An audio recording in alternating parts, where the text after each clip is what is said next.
Hey guys, so right now I'll show you everything I've done with the lift, including the subframe drop and everything that I've done with that. Okay, so let's get started. Alright, we'll start with the subframe. Now the subframe has 4 bolts. As you can see, there's a bolt sitting right there. That's one, and there's another one at the very end as well, just behind that little column thing back there. Let me see if I can get a closer look for you.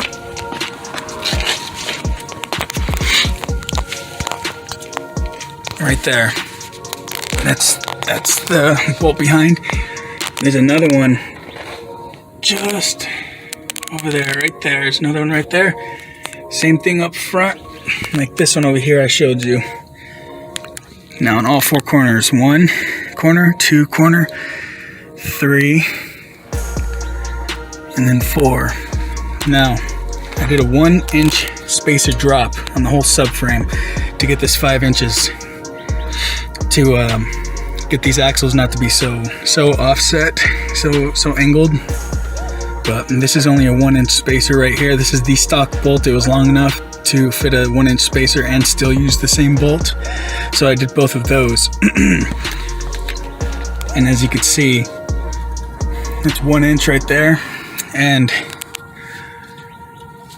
now for the shocks, these shocks are the Bilstein adjustable 2.5-inch shocks. I have a picture and I'll tell you exactly what it is on the picture, so you can just pause it and know what it is.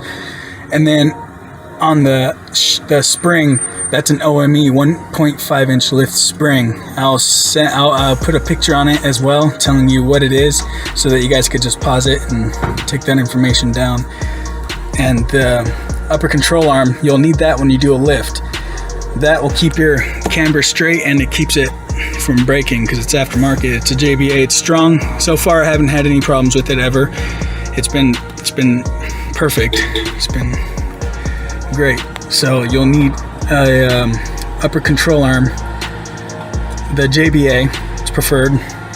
OME shock to get this lift, 1.5-inch, and the 2.5-inch adjustable Bilstein. I didn't think this Bilstein shock would do it, but it actually did it just fine. I didn't think it would bring it up so high because other people were having reviews saying that it wasn't doing that big of a lift on theirs, but it obviously is. It obviously did on mine. So, as I said before, these tires are 295/75/16. It's a 33.5 that I have on this 5-inch lift right now. And I have a 1-inch spacer at the very top of the tower. I have a 1-inch spacer up there. It's custom made. I did it myself to make this side a tiny bit lower than the driver's side, because as I said in my last video, the passenger side was always about 1/2 inch higher, so I made this side about a 1/2 inch or something lower. I forgot what I said, but yeah, that's what I did on here. And the camber is perfect. The guy was able to get it all nicely done whenever I took it in for a quick camber. So far, I replaced the bolts on the top hat, all of the bolts. I made them extended longer to fit a 1-inch spacer up here. This one's actually a little bit shorter, a custom one that I did up here. So this one is, I think I said 3/4 of an inch, maybe a little bit bigger, maybe a little bit smaller. And then on the driver's side, on the other side, it's 1 inch even. So that's how it is. These are extended. I think these were extended. I don't remember exactly how long, but they were probably about 1.5 inches longer than the stocks, maybe 2 inches. But nice and strong, nice and good. Everything's held up nicely. And I forgot to mention, on the subframe, whenever you do that drop, there's bolts on either side, right behind the control arm. If you have a 2002, I don't know if the 03s on up have the same thing. I didn't see it on the 04, so I don't know if the 03 even has it, or even if the newest one had it, but there's a bolt right here that goes directly through to the motor mount on the other side on the subframe, which there's no need for it. I have not been able to tell a difference with it out, so you're gonna need to remove these bolts right here, right out of the wheel well. They're sitting right behind there. There's one on this side and there's one on the driver's side as well. Remove them, and that subframe will drop for you nicely with no problems. So you guys should just let you guys know, so you guys know all this and you guys can get it done nicely. But yeah, you guys, I haven't had such a problem with it being so angled like this. The 1-inch subframe dropped it a hell of a lot, but this 1-inch, it hasn't. I've been doing just fine with it. I willed with it already. I've done everything and it's held up just fine. Same with the other side. Everything's been just great. So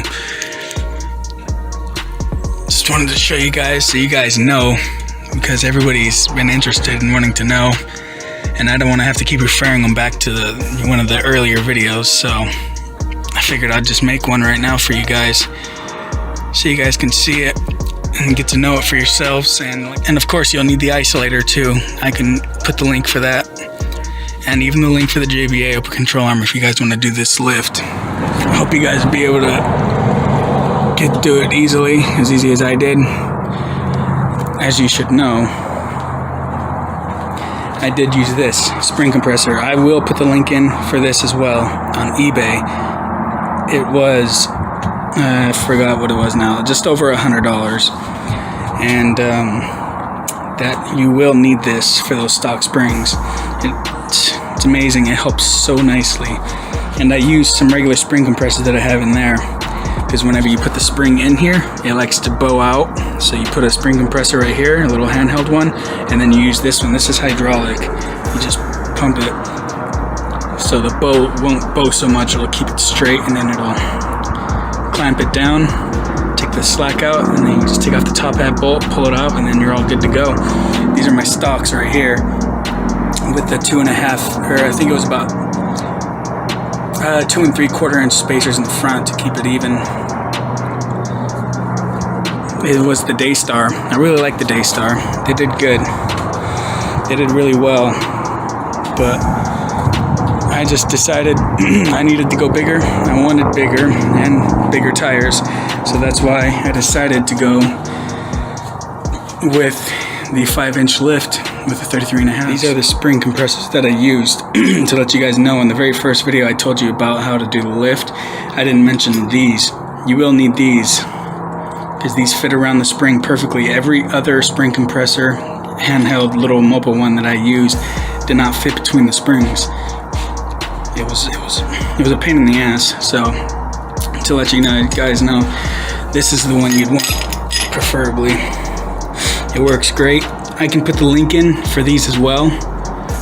Maybe if you guys want to know, I'll put the link in for these as well. I'll let you know what they are.